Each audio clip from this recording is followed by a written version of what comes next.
Welcome to लक्ष्य सेतु। आज है 19 जून और 19 जून से करंट अफेयर्स के जितने भी क्वेश्चन बनेंगे आज हम इस वीडियो में डिस्कस करेंगे। तो चलिए स्टार्ट करते हैं और करते हैं सबसे पहले रिवीजन। निम्न में से किस दिन हर साल विश्व मरुस्थलीकरण एवं सूखा रोकथाम दिवस मनाया जाता है? तो इसका आंसर है 17 जून को। हर साल 17 जून को विश्व मगरमच्छ दिवस मनाया जाता है।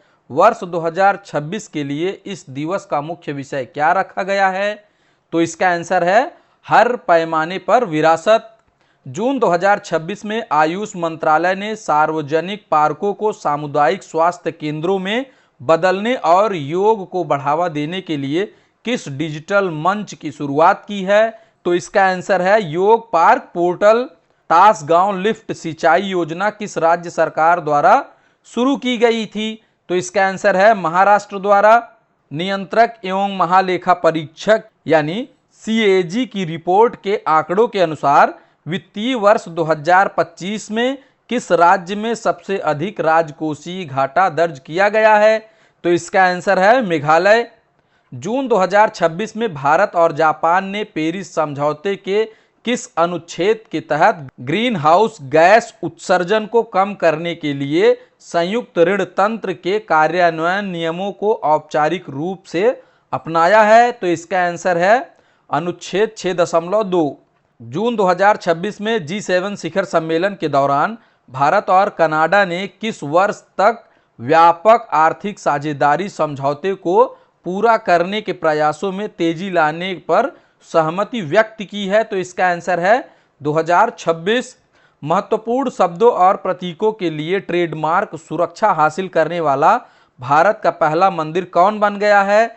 तो इसका आंसर है श्री जगन्नाथ मंदिर। ठीक है, तो ये तो है कल का रिवीजन। अगर वीडियो आप लोगों को अच्छी लग रही हो तो वीडियो को लाइक शेयर और चैनल को सब्सक्राइब जरूर करें। ठीक है, तो चलिए आगे बढ़ते हैं और देखते हैं आज का सबसे पहला क्वेश्चन।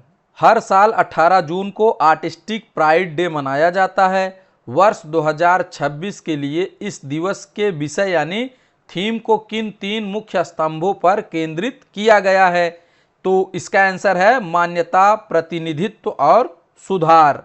यह दिवस यह संदेश देता है कि ऑटिज्म कोई बीमारी नहीं है जिसे ठीक करने की जरूरत हो, बल्कि यह इंसानी दिमाग की कार्यप्रणाली का एक स्वाभाविक और प्राकृतिक बदलाव है।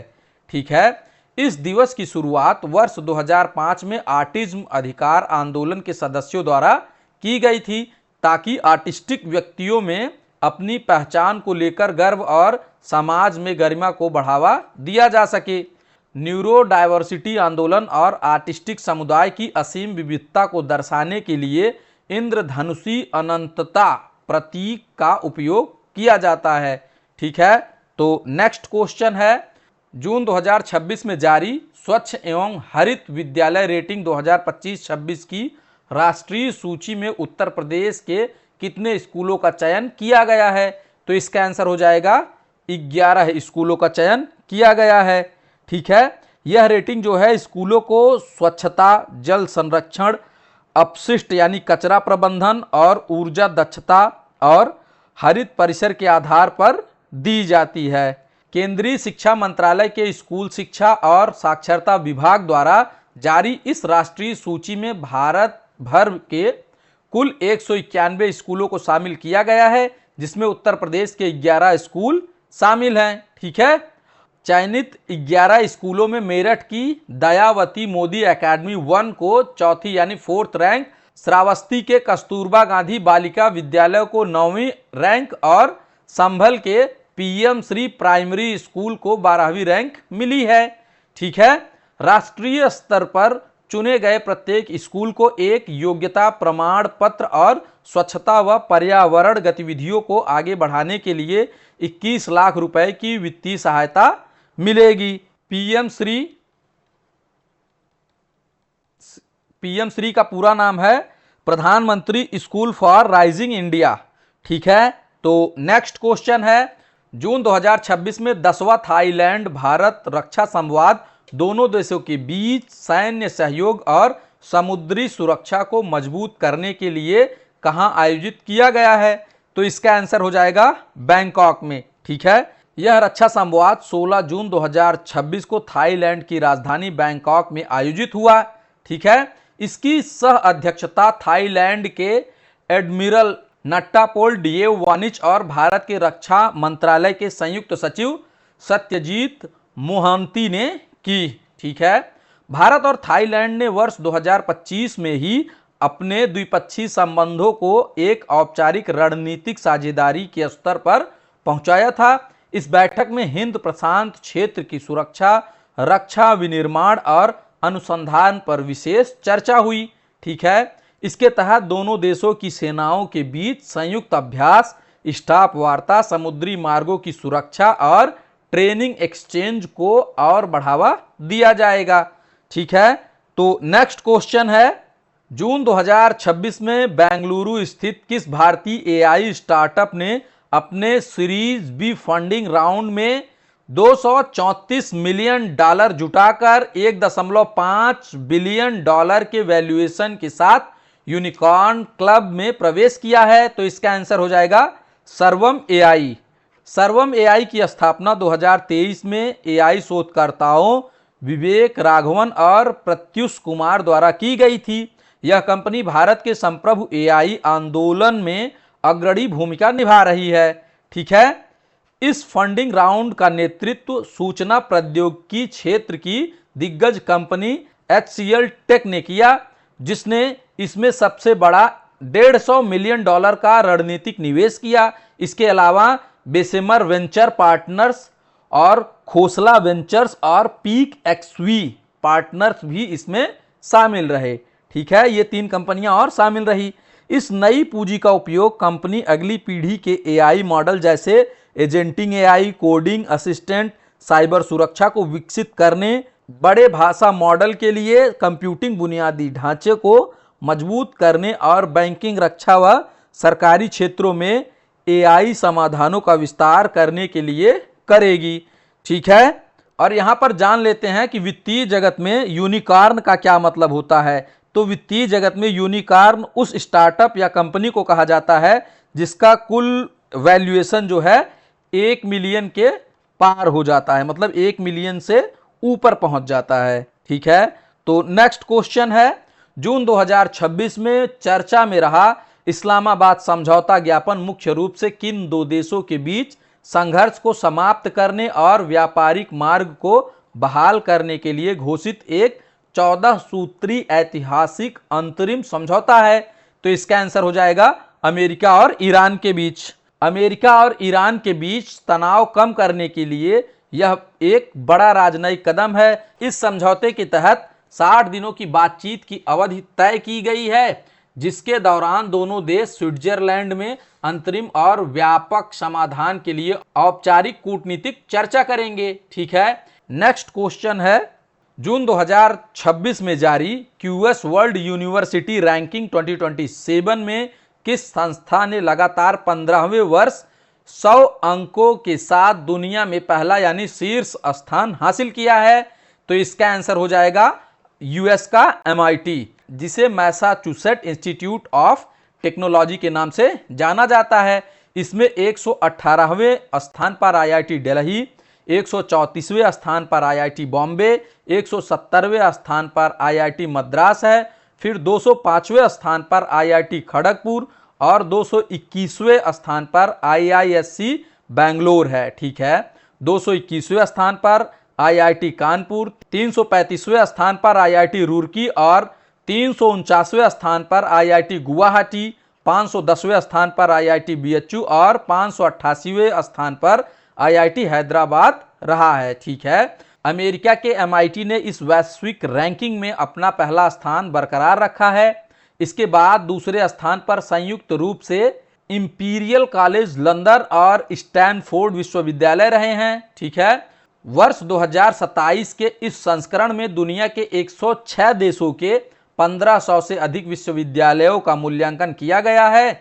इसमें सबसे ज्यादा प्रविष्टियां अमेरिका 184, UK 93, चीन 85 के विश्वविद्यालयों की है। यानी अमेरिका का 184 विश्वविद्यालय इसमें शामिल है और यूनाइटेड किंगडम का 93 और चीन का 85 विश्वविद्यालय इसमें शामिल है। ठीक है, यह रैंकिंग क्वाकवेरेली साइमंड्स यानी क्यूएस द्वारा हर साल जारी की जाती है। यह विश्वविद्यालयों को उनकी शैक्षणिक प्रतिष्ठा, रिसर्च प्लेसमेंट दर यानी रोजगार और वहां के पर्यावरण यानी सस्टेनेबिलिटी जैसे कड़े मानकों पर परखती है। ठीक है, तो नेक्स्ट क्वेश्चन है, जून 2026 में मंत्रिमंडल की नियुक्ति समिति ने किसे भारत की राष्ट्रीय पुनर्बीमा company General Insurance Corporation of India का नया अध्यक्ष और प्रबंध निदेशक यानी सीएमडी नियुक्त किया है? तो इसका आंसर हो जाएगा हितेश जोशी जी को। और जीआईसी री क्या है? तो ये जो है भारत की एकमात्र राष्ट्रीय पुनर्बीमा कंपनी है जो कि बीमा कंपनियों की बीमा करती है। ठीक है, हितेश जोशी पिछले साल 1 अक्टूबर 2025 से कंपनी के कार्यवाहक यानी अंतरिम सीएमडी के रूप में काम कर रहे थे। अब 12 जून 2026 को भारत ने आधिकारिक तौर पर उन्हें इस पद पर नियुक्त कर दिया है। वह पूर्व सीएमडी एन रामास्वामी की सेवानिवृत्ति के बाद यह जिम्मेदारी संभाल रहे हैं। सीएमडी बनने से पहले वे जीआईसी री में कार्यकारी निदेशक थे, जहां उन्होंने मानव संसाधन, आईटी, डिजिटल परिवर्तन और अंतर्राष्ट्रीय व्यापार जैसे कई महत्वपूर्ण विभागों का नेतृत्व किया है। ठीक है, तो नेक्स्ट क्वेश्चन है, मंत्रिमंडल की नियुक्ति समिति ने किसे राष्ट्रीय सांख्यिकी आयोग का नया अध्यक्ष नियुक्त किया है? ठीक है, तो इसका आंसर हो जाएगा डॉक्टर सैबल चट्टोपाध्याय जी को। ठीक है, डॉक्टर सैबल चट्टोपाध्याय को राष्ट्रीय सांख्यिकी आयोग का नया अध्यक्ष नियुक्त किया गया है। ठीक है, आईआईएम कलकत्ता के पूर्व निदेशक डॉक्टर सैबल चट्टोपाध्याय को आयोग का नया अध्यक्ष बनाया गया है। उनके पास कनेक्टिकट विश्वविद्यालय से सांख्यिकी में पीएचडी की डिग्री है। अध्यक्ष के साथ 3 विशेषज्ञों को सदस्य नियुक्त किया गया है।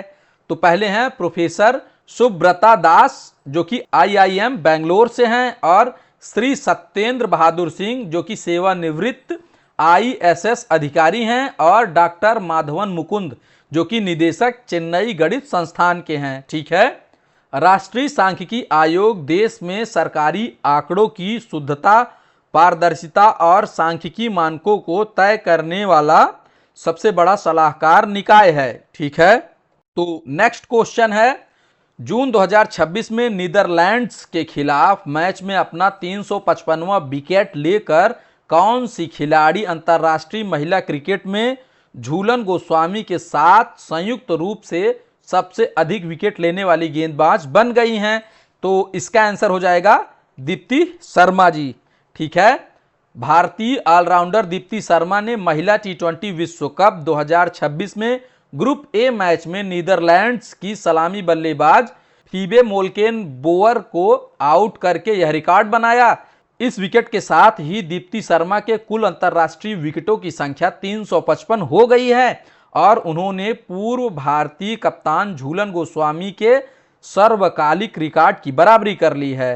अब अंतर्राष्ट्रीय महिला क्रिकेट में सबसे ज्यादा विकेट लेने के मामले में भारत की दीप्ति शर्मा 355, झूलन गोस्वामी 355 और इंग्लैंड की कैथरीन साइबर ब्रंट 355 संयुक्त रूप से पहले स्थान पर काबिज हैं। यानी दीप्ति शर्मा, झूलन गोस्वामी और कैथरीन साइबर ब्रंट जो है ये तीनों लोग बराबरी पर हैं, ये तीनों लोग एक नंबर पे हैं। तो नेक्स्ट क्वेश्चन है, जून 2026 में फीफा विश्व कप के इतिहास में सबसे अधिक 16 गोल करने के पूर्व जर्मन स्ट्राइकर मिरोस्लावा क्लोस के रिकॉर्ड की बराबरी किस महान फुटबॉलर ने की है? तो इसका आंसर हो जाएगा लियोनेल मेसी ने। अर्जेंटीना के सुपरफास्ट लियोनेल मेसी ने फीफा विश्व कप 2026 में उद्घाटन मैच में अल्जीरिया के खिलाफ शानदार हैट्रिक यानी 3 गोल लगाकर अर्जेंटीना को 3-0 से जीत दिलाई। ठीक है, इस मैच में मैदान पर उतरते ही मेसी दुनिया के ऐसे पहले खिलाड़ी बन गए हैं जिन्होंने 6 अलग अलग फीफा विश्व कप टूर्नामेंट में हिस्सा लिया है। क्रिस्टियानो रोनाल्डो भी इस विशिष्ट क्लब में शामिल हैं। ठीक है, 38 साल की उम्र में विश्व कप इतिहास में हैट्रिक लगाने वाले मेसी अब दुनिया के सबसे उम्र दराज फुटबॉलर बन गए हैं। उन्होंने रोनाल्डो के पिछले रिकॉर्ड को तोड़ा है। ठीक है, तो नेक्स्ट क्वेश्चन है जो कि आज का क्वेश्चन है, जिसका आंसर आप लोग हमें कमेंट बॉक्स में देंगे। ठीक है, जयप्रकाश नारायण पक्षी अभ्यारण्य को भारत का 100वां रामसर स्थल घोषित किया गया है। यह किस राज्य में स्थित है? अगर वीडियो आप लोगों को अच्छी लग रही हो तो वीडियो को लाइक शेयर सब्सक्राइब जरूर करें। ठीक है, तो आगे बढ़ते हैं और देखते हैं कल का क्वेश्चन।